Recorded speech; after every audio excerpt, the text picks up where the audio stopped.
Hey Daniel, how's it going? Hey Evan, it's good. Just gearing up for the holidays. Trying to make sure I can actually step away from work for a little bit. Trying to enjoy time with my family. What about you?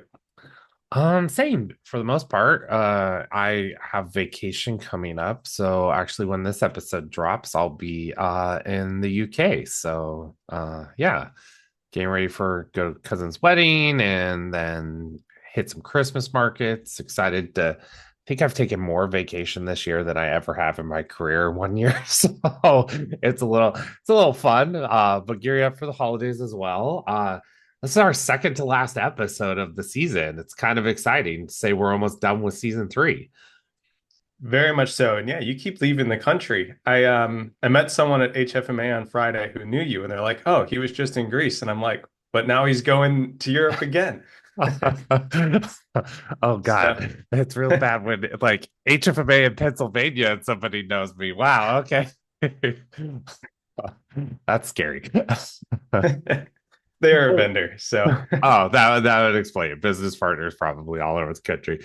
Well, in today's episode, for you listeners, it's just Daniel and me. There's no special guest, and we're gonna kind of talk a little bit about AI. We're gonna talk about kind of the state of where health plans are, where they might have some advancements where we as providers might not be right now, and then I hate to say it, but the votes are in, and the administration's definitely taken a change. So we'll kind of get each other's opinions and thoughts on that.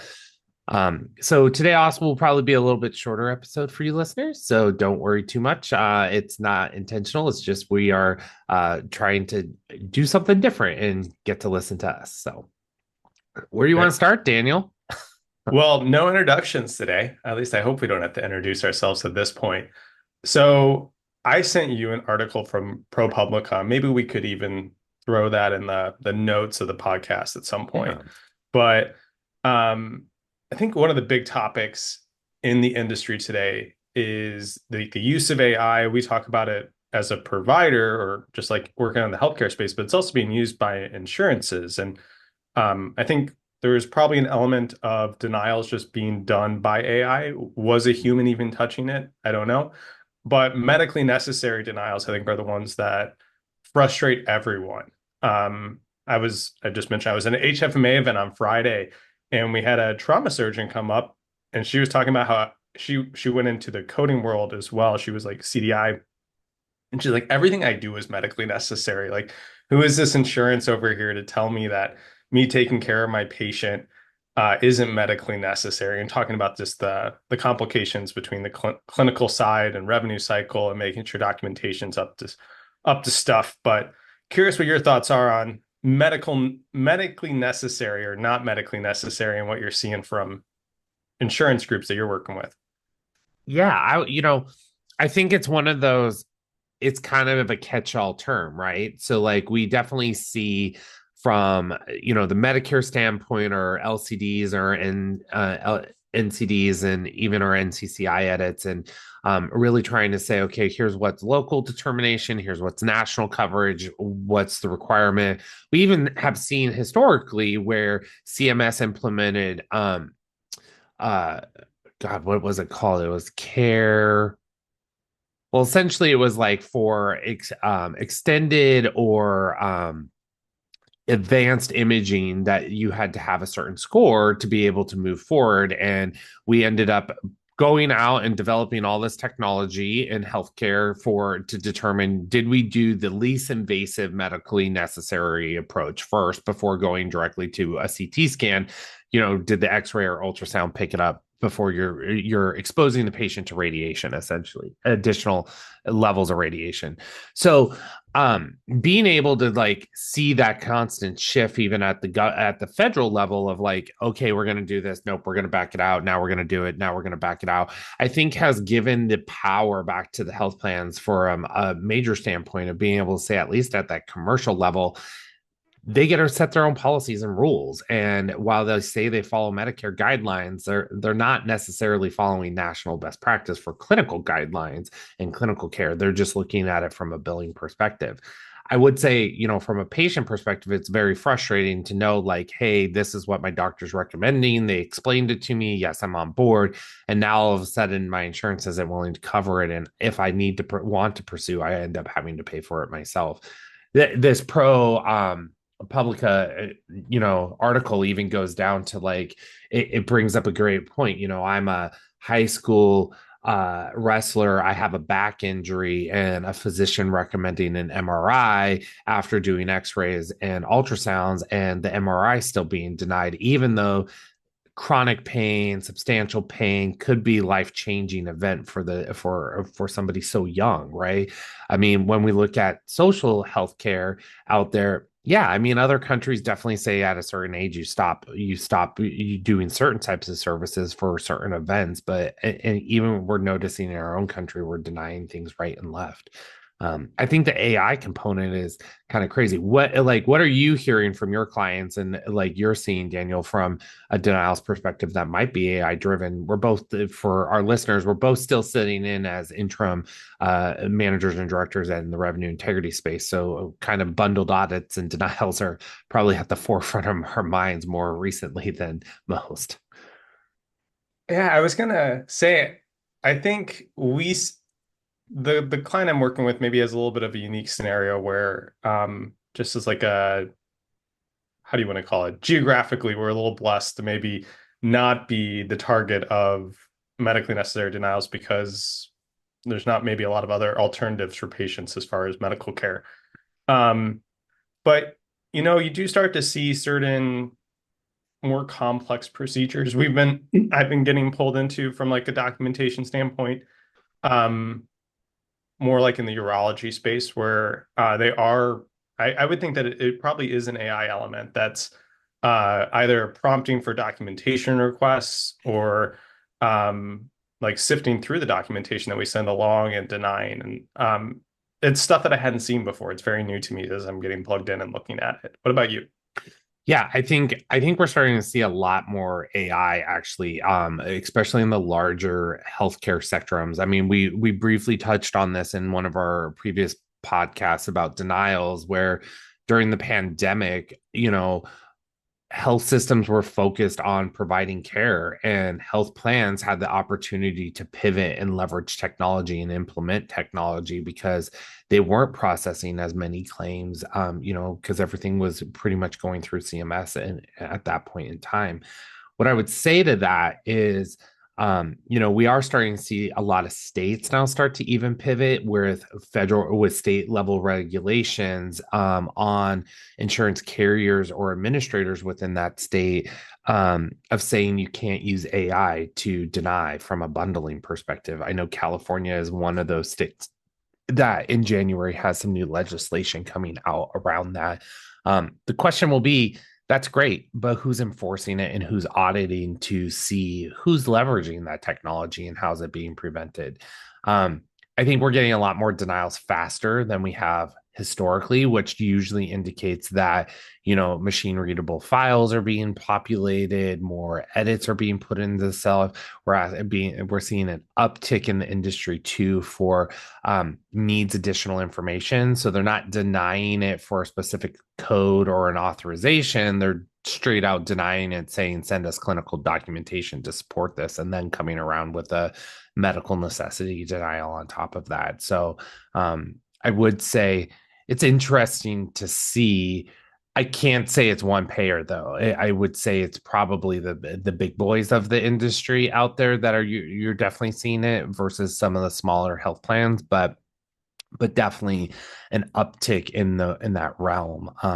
You're hearing, and health systems also, from a patient satisfaction perspective, are seeing a lot more patient complaints around, well, what do I do about getting the service that my provider still, said, hey, I need this, and what is that? So it's interesting. I think it's one of those concepts that we're going to constantly see a shift in a realm, but the question will really come into play of how does this keep panning out year over year as we keep embarking more control, giving more of the control of how things process and move through the system to health plans, and it's becoming harder and harder to negotiate contracts that are more favorable to you as a provider versus from trying to give and take um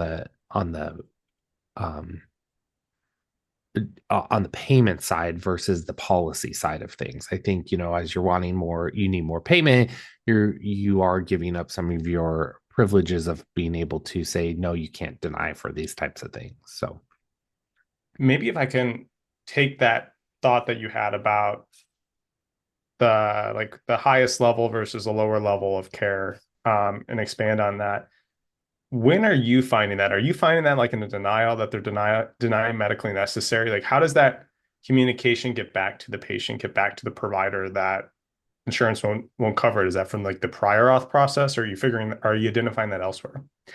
Both, actually. I think where we're seeing most of it is aftercare has been serviced, right? So why did you do an MRI versus an X-ray for this type of service based off diagnosis and documentation supporting it?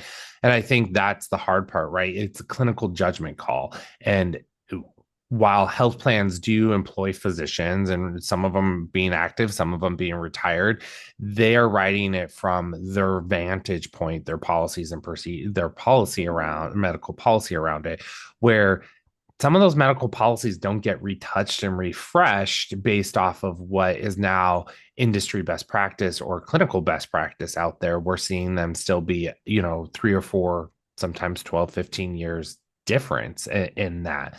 Um, that we're seeing it there. I think we are starting to see in like the imaging space and even the lab space, prior authorizations for types of labs and images now embarking with a higher percentage coming through, which is, formally denying it up front to the provider, saying, hey, we don't support this, either write an appeal for it to be overturned or look for a less invasive map of it. I know we jokingly here, like, I live in the Pacific Northwest, and you know all of us should just take vitamin D versus getting a vitamin D test. But there are some times when you do need to know, like, what's your vitamin D level and how that's going to be counterintuitive to that new medication or procedure that you're going to perform. And I think it's, how do we now embark as a provider between CDI and also denials, putting our CDI teams on our denial prevention teams to learn what we're getting, and then partner with clinical informaticists and medical providers on how do we change our documentation to match that of the payer, to prevent or counter up that denial up front. So, and that's hard, right? Because like Cigna is going to cite one term, and then Blue Cross is going to cite a different type of term.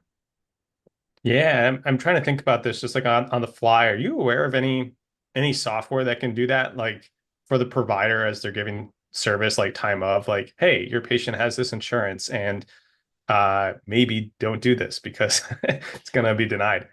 Yeah, I mean, I think there is probably some software out there. I'm not aware of one off the top of my head, but what I have seen is like several Epic clients use smart text based off of the patient's primary coverage that they have. Smart phrases populate or alert for the provider to be able to select as part of their documentation. You see a lot of that in behavioral health, of being able to say, okay, this patient has Medicaid, and for Medicaid, they need this specific type of language or phrase, means the same thing. Words have the same meaning, but if that word is not present, you're automatically going to get denied, right? So while the provider used something in a thesaurus that it has the exact same meaning, if it's not that specific word, that's what the plans are running their technology on clinical documentation, leveraging bots to carve that out. So I think it's, how do we populate and train that portion? I do see there's definitely preventative information out there. We've had Claim Capital on. They're taking taking prior claims denial information. There's others who are doing that as well, to be able to go out there and say, hey, based off of these algorithms, predictability to pay is low, predictability to deny is high. Here's why. And then now it's like, with that, what do we do for the prevention? I think that's the portion of saying, how do we create something on top of that that comes in and tweaks what we need, but still is accurate, clinically relevant, and a driver or an alert for a provider to make a different decision. I think it's kind of like our ABNs, right? How many health systems have you come across that doesn't have the ABN turned on and we're leaving money on the table solely because a lot of times we're making the decision? It's hard for a provider to go through a list of diagnoses and say, okay, this is the right one to select. And two, it doesn't really matter. We feel that the patient's going to benefit from this. So let's move forward with it so that we can rule out that portion. And a lot of the things triggering for an ABN, while Medicare might not say they're medically necessary, might be the least invasive component out of the gate before we go to the most invasive portion.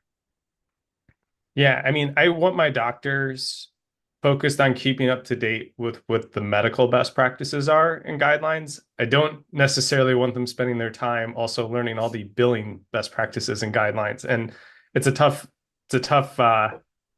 balance for them because I'm sure every hospital around the country is pulling their doctors more and more into like peer-to-peer denials and into the billing world to make sure that patients are getting the coverage. And like like a doctor, I'm sure probably sees themselves as like an advocate for their patient. Like this is their patient. They want to make sure that their patient gets coverage and treatment and whatnot. But that is just pulling them further and further into the billing world and further away from the clinical world that they're trained and paid to do. I'm sure that's frustrating. I mean, a good example is my mom doesn't listen to the podcast, so we're good. So, like, a good example is I know her coverage does not do a home sleep study. They will only cover an inpatient or an overnight outpatient sleep study because 90% of those home ones, they know that they're going to need for additional testing to be able to move forward with ordering a CPAP. So, but her provider is like, nope, I want to do the least invasive. You can do it in your comfort of your own home, blah, blah, blah. And this last Friday, I finally was just like, Mom, you need to tell them, you know, for a fact, your insurance does not cover the at home portion.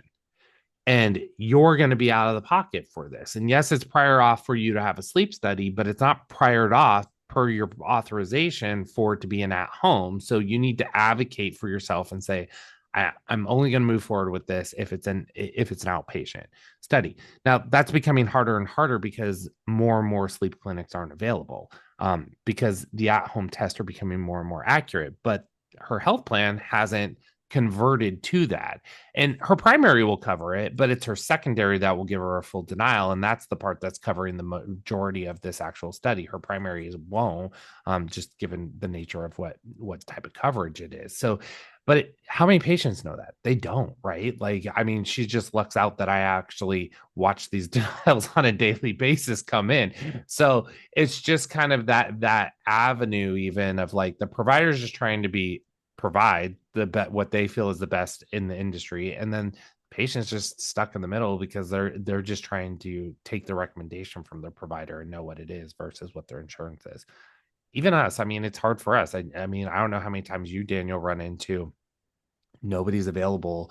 Like, we don't know all the policies. They change all the time. I mean, we review them, we rebuttal them, but they just kind of sit there. So I hear you. And I'm just like, I know I was asking about like, is there a software that can handle this? But I don't think there ever really could be. These rules change all the time. There's so many local coverage determinants. There's so much that payers are changing all the time. And like, who is actually able to pull all those policies real time and update their algorithm for it? It's just not possible. At least I don't think it is. unless you're getting a bot and using RPA and screen scraping to constantly have like that taking place. But even then, it's like, payers know when you're eventually using a bot to log into their portals to be able to access stuff, and they shut it down. So it's definitely, I think to your point, it's just going to be hard. At ValueWare, we help healthcare organizations streamline prior authorization submissions with one platform, helping you simplify, connect, integrate, and automate each part of the process. We take your pre-existing workflow and truly automate it, including the submission and verification process. The best part? Voluware automates your prior authorization processes for all of your payers, specialties, and service lines, not just some of them. Valor is built around you. Learn more at voluware.com. That's voluware.com. And maybe to add further complication, I know one of the things we wanted to talk about was managed care, just like from a managed Medicare. And there's a push, whether it be by this administration or just in general for Medicare, to move towards a managed platform. I'm curious what you're seeing. Are you seeing a large variety of interpretations, policies, guidelines across all your managed care plans? And what stands out to you as we start to see more adoption of that? Yeah, I think controllable components of managed care make sense. However, you know, I know there's this push of we were targeted in like I think roughly 2030, I think, for all of Medicare to be under a managed care plan. It sounds as though through potential proposal of new leaders with the new administration that they're going to try to push for in the next 4 years for a full adoption of this within the next 2 to 4 years type of deal, and everything from a Medicare standpoint moving to managed plans. I think the hard part with that is one, payers are all over the place of their interpretation of how they even interpret Medicare. Two, Medicare has gray guidelines, and ED leveling is a perfect example, right? It says that you have to have a consistent, fair process for a level. It doesn't say this is what's made up in each of these levels and this is what it is. And while the emergency medicine physicians of America have all come together and said, here's what our interpretation is, health plans go and append their own rules to that. And they don't always see, we're seeing a huge amount of down coding across the nation right now around ED leveling. When we go and talk with our peers and we're all evaluating what's making up our level, we're all in agreement with what should be in those levels, but we're not seeing fair and consistency appended across all of the payers the same way. And that becomes hard, right? Because now we're fighting for Medicare money, which is, let's face it, very, very low dollars. It doesn't really cover cost or operational expense of the organization to go over to a managed plan where we're still going to make we're not going to be making up for that lack of lost revenue already. So I do think it's going to be a struggle. I wouldn't be surprised if we saw more and more physician groups and even health systems start to look at how do they consolidate as a larger entity, or are they even going to stay up and running? And what that is. You're also seeing a lot more people, at least in private practice, I've been hearing, and I've read a few articles where they're opting out of enrolling in Medicare and Medicaid, being a Medicare and Medicaid provider, and they're just going with straight commercial coverage because they just can't financially maintain with the fluctuation. I think not knowing what those set rates would be from managed Medicare and how they're going to be held accountable to administering it, we run into that as issues already today. What are your thoughts based off what you've been reading? Well, I've been reading, and it's been a large topic of the couple HFMA events that I've been to, that managed Medicare plans might not always be accepted going forward. And if there are bad apples in the pot, that certain plans, they might not be in network anymore. And that is it's a conflict of interest, right? Because as a hospital, you see these as your patient, and these are your patients, but they have an insurance plan that makes too complicated to provide coverage, and you hate to deny service to a patient. To your point about ED downgrades, I see that comes up, I think, every single day. Haven't seen a day where there hasn't been a couple questions about that coming up. And, as like a health system, you're reporting on your ED levels to see, like, am I in line with peers? Am I in line with best practice? Like, what's my bell curve look like? And you traditionally have the same standard, or you should have a standard practice that says this is how I charge one, two, three, four, five, and it's the same across every single time. Um, yeah, it's shocking to see that the number of downgrades that are happening, and you sort of question the reasons. Um, that's a little bit of what I'm seeing. Something else, and I don't know if you're able to validate this or not. Managed Medicare versus just plain Medicare. What is actually cheaper for the patient? What is a better coverage for the patient? Do you have an opinion on that? You know, I have a, I don't.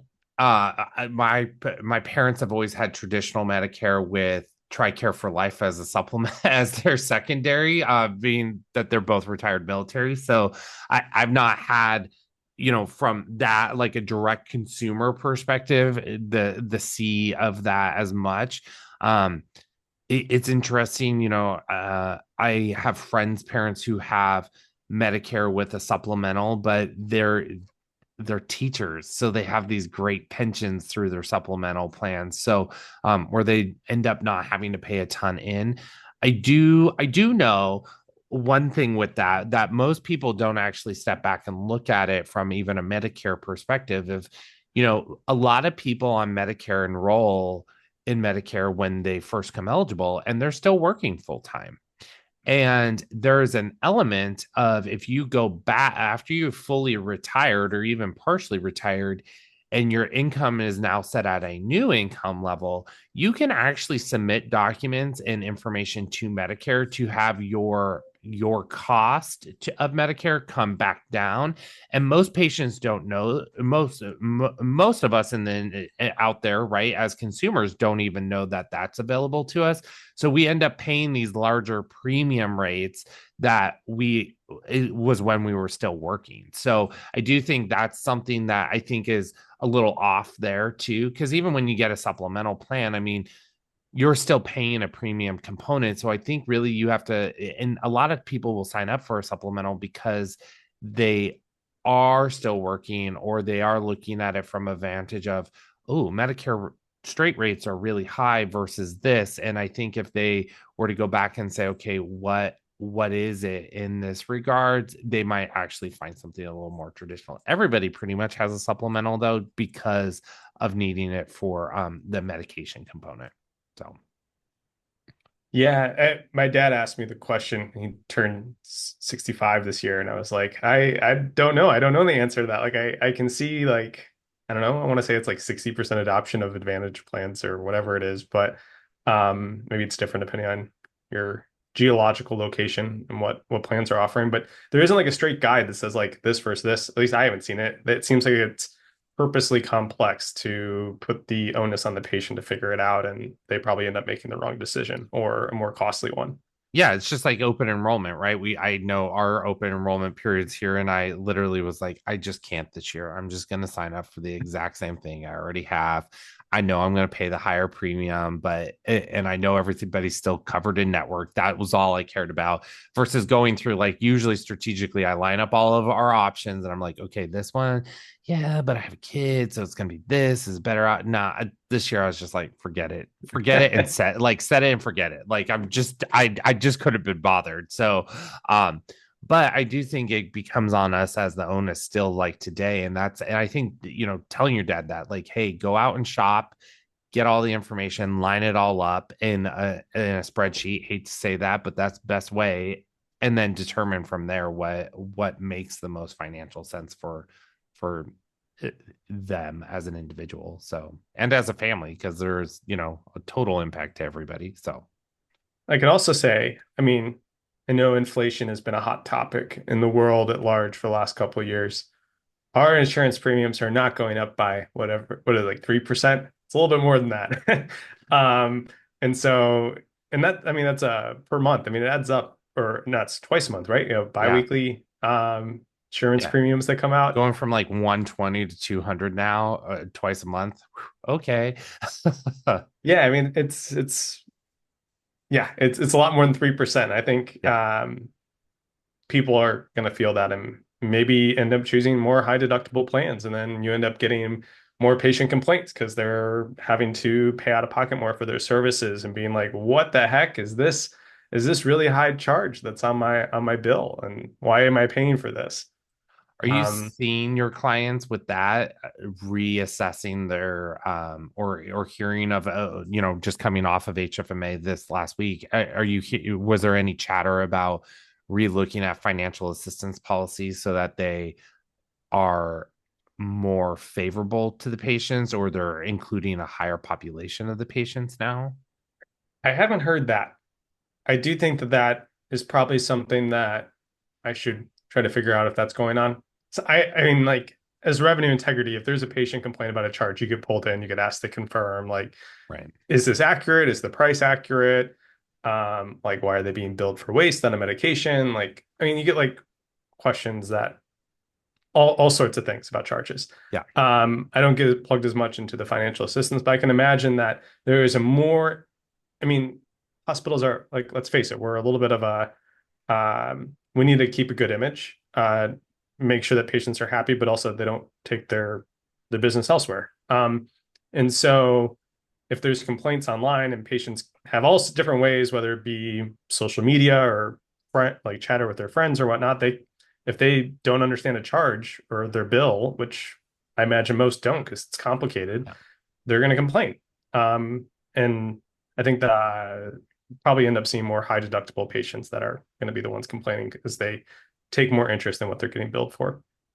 Yeah, I know. And it's interesting how you would think there would be more HSAs, organizations adopting HSA models, but smaller organizations just can't afford to have some of those options for their team members. So I know for me, even like this last year, I was like, ooh, if I had an HSA, I would have not been paying as much out of pocket as I have been for my medical care this year, which a lot of it was unforeseen, right? Like, I mean, not that I'm old, but I'm like, there were things that popped up that were not planned, and I even noticed that like within my own family for other members. So I just think as we start to expand, people picking certain plans or picking certain routes too are definitely gonna change. But it is interesting to watch the financial assistance, what's available, the legislations that are coming out. Pretty much, I think the entire West Coast right now has some additional legislation around pricing transparency that's going a little bit further than maybe what the national sector is. And then even with financial assistance, more increasing the poverty threshold component, just given how much houses are costing and how much things are going up, what that looks like, and factoring in actually additional debt. Like, just because you own a home doesn't mean that you even have the equity now to pull from your home, and what's available to rent is even out there if you were to sell your home to pay off debt. So one of the nice things is medical debt is not reportable though. So I mean, it shouldn't impact your credit report. Sometimes it does surface populate though, but yeah. But nobody's going out, at least I don't think anybody is going out in this market and pulling out like a reverse mortgage on their home to pull out equity like you might have done 4 or 5 years ago. Yeah. So yeah, no, that's a good point. Just like the home equity part, and the amount of debt that you have in your servicing can be, there's challenges everywhere for people, just in general when it comes to servicing medical bills. Yeah, absolutely. Well, we're going to take a quick break and we'll be right back. There are thousands of medical offices and facilities across America, each navigating through changing regulations and reimbursement models while striving for positive patient experiences and outcomes. A common element in each of these facilities is patient access, the front line of both the revenue cycle and the patient experience. Though diverse in facility size and geography, patient access professionals unite around a common purpose: enhancing the overall patient experience to increase patient satisfaction and outcomes. Through it all, one organization is there to educate, connect, inform, and pave the way toward the future of patient access. The National Association of Healthcare Access Management recognizes the changing role of patient access professionals and their increased importance. Claim Capital is a team of ex-Epic staff focused on preventing denials. Instead of showing what was denied, which is the standard for other solutions available today, Claim Capital pinpoints why claims are denied. By training machine learning models on an organization's claim and remittance data, Claim Capital can identify the causes of denials and recommend changes in EHR build or workflows to prevent them from happening in the future. With a completely HIPAA-compliant infrastructure, no software implementations, and a zero-risk pricing structure, organizations can quickly and safely recover lost revenue. And we're back.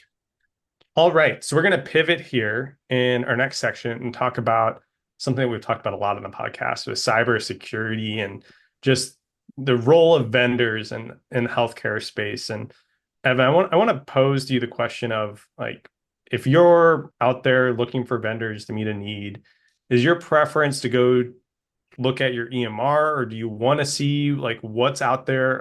Are you shopping? What's your go-to thought process there? Well, my first go-to usually is, what's my EMR able to offer me, right? Like, if I, especially knowing that most EMR systems, you get some form of a rebate or kicker back, I'll call it, with how much adoption you take and everything of that nature. My question would first be is, okay, what's on their horizon? How close are they to implementing to fix my need, or have that on their roadmap? Or if I haven't adopted it, okay, should I adopt theirs versus a business partner? A great example of that is around like autonomous coding, right? We're seeing EMRs now starting to build out similar, it's not autonomous yet, but like similar types of supported coding and supported elements of it, a little bit further behind maybe than where the other business partners are out there in the industry. But I think, my approach is, okay, by the time I select and adopt, are they going to be there? And if not, then do I select and adopt with rules in my contract that allow me, when my EMR is present, can I adopt that and then drop my vendor or my other business partner? That would be the ideal state, but then that leads complexity around security, I think, as well, and what does that mean in that regard? So what are you in your realm, Daniel, as you're helping guide and even evaluating it from your own perspective, what are you doing? I think the marching orders I've always been given are, look at my EMR, like see like what options are available there. I do wonder if everybody just uses what our EMRs offer, we're going to have less competition, and by effect perhaps less innovation. You think about just like, and there's a couple of EMRs out there and they all have like kind of the same processes, workflows. Like, is that the best that we could be doing? We've all sort of modeled to what's available, but if there was more competition and more vendors, like, would that provide better solutions? And you talk to other folks like who work in maybe the non-hospital space, like physical therapy, and their EMR looks completely different than a hospital setting, and there's some nice features to that. There's a lot more customization.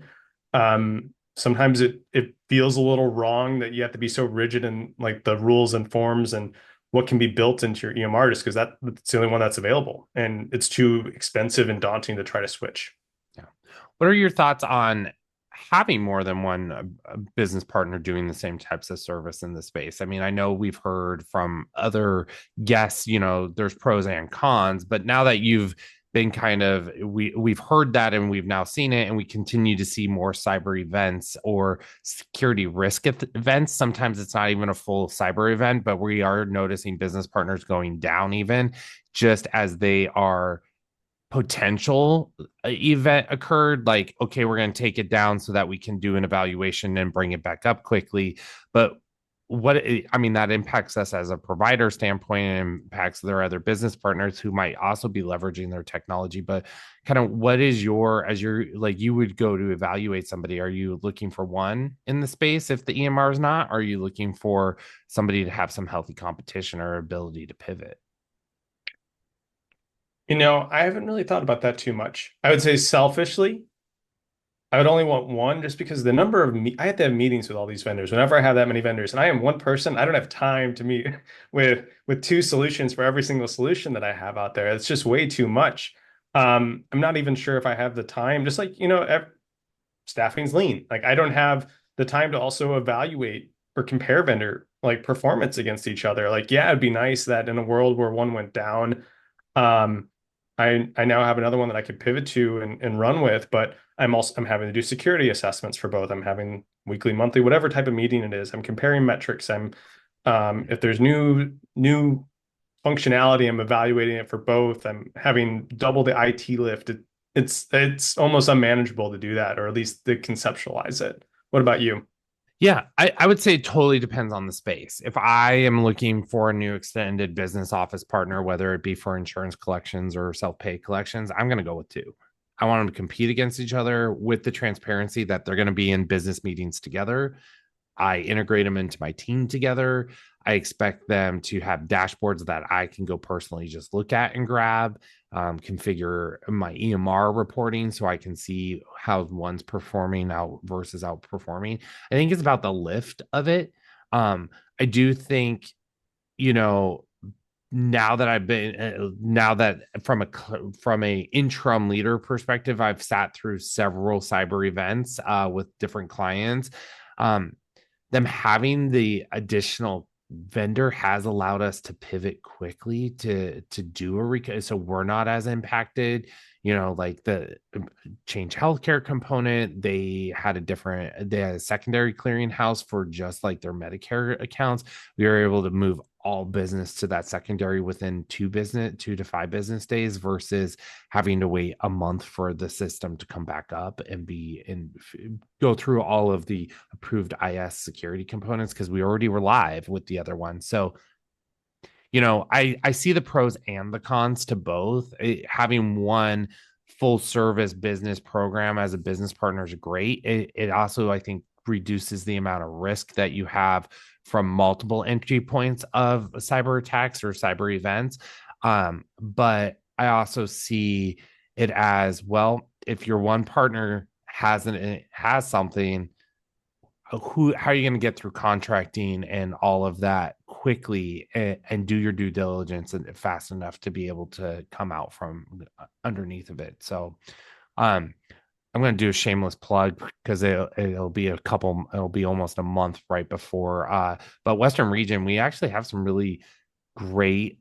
There's a whole Western Region HFMA, which will be located in Vegas in January, end of January.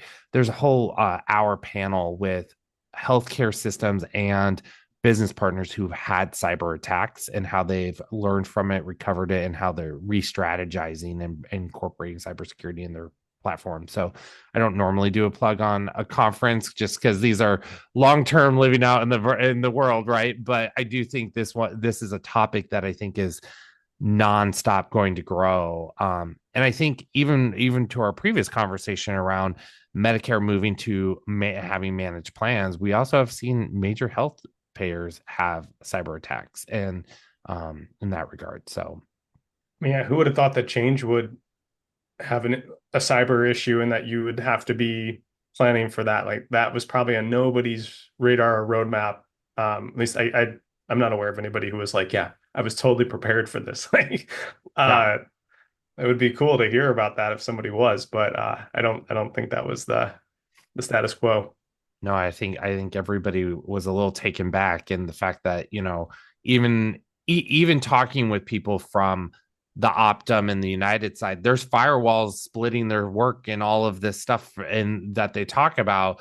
But when you step back and look at it, even in those regards, you definitely see, people are still like, I don't know. What does that mean? Like business even wise, like, okay, how are you going to prevent the next? What did you learn? What are your new security points? I think everybody definitely is struggling with looking at that as well. So, And I will say, like, because I've sat through various types of compliance conversations about, the vendors and like the worry about touch points, and if somebody were to hack this, like, what's the implication?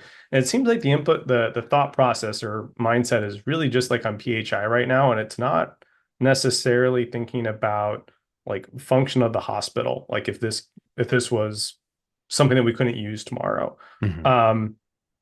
Yeah, I mean, I don't want to say like we need another big event to see how all these different plans and approaches that people are taking, like, do they work? But the few meetings that I've sat in about it, I do have some concerns that we're really just focused on the like patient aspect of like making sure that patient data isn't breached, and not really focused on like, can I still do my job if this is compromised? Oh yeah, I know. Like a recent event and prior events, like, okay, you're my clearinghouse. All my edits are coming through you. Can my team actually functionally operate in our EMR without you, just from an edit perspective? Or did I build out all your edits in my EMR so I'm good to go? I just now need to point my claims and remittance through a different business partner. And I do think the complexity of having multiples too is you have to maintain a list of who are you going direct with, who are you not going direct with, how do you leverage that business partner or vendor? I mean, some of these partners and relationships organizations have had for 20 plus years. And not that I mean, most people's employees aren't even around 20 plus years, right? So I think there's that element and component of making sure that you're maintaining all of that documentation as you're trying to recover and pull back. So, well, Daniel, we have, I think, come to the end of today's session, unless you have some final thoughts. I was going to say, we kind of bounced all over the place. I'm curious what we cook up as a title for for today's episode. Yeah, I know.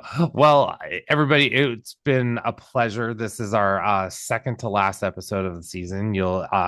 For season 3, and we will be back for season 4, and it might have a different little look and feeling, but just know that we are planning a season 4 coming up. And I think that's it for us today. If you have questions, you know how to get a hold of us. Bye-bye. If you liked today's episode, continue to join Wilshire Wednesdays. You can follow us on LinkedIn or Twitter at Evan_Wilshire. Daniel can be followed at Daniel_TWG. Wilshire Group at TWG Health. On Facebook at the Wilshire Group, or on Instagram at Wilshire IT Revcast. Remember, if you prefer to watch, come check us out at the Wilshire IT Revcast YouTube channel. If you have an inquiry, want to share your thoughts, or get additional information on today's episode, email us at WilshirePodcast@thewilshiregroup.net. The best way to support this podcast is to review, rate, and subscribe. See you next time. Bye-bye. The Wilshire IT Revcast is hosted, produced, and engineered by Evan Martin and Daniel Bianchini. It is executive produced by Gretchen Case, Hank Smither, and Spencer Thielman. The Wilshire Group. Experience you can trust, results you can count on.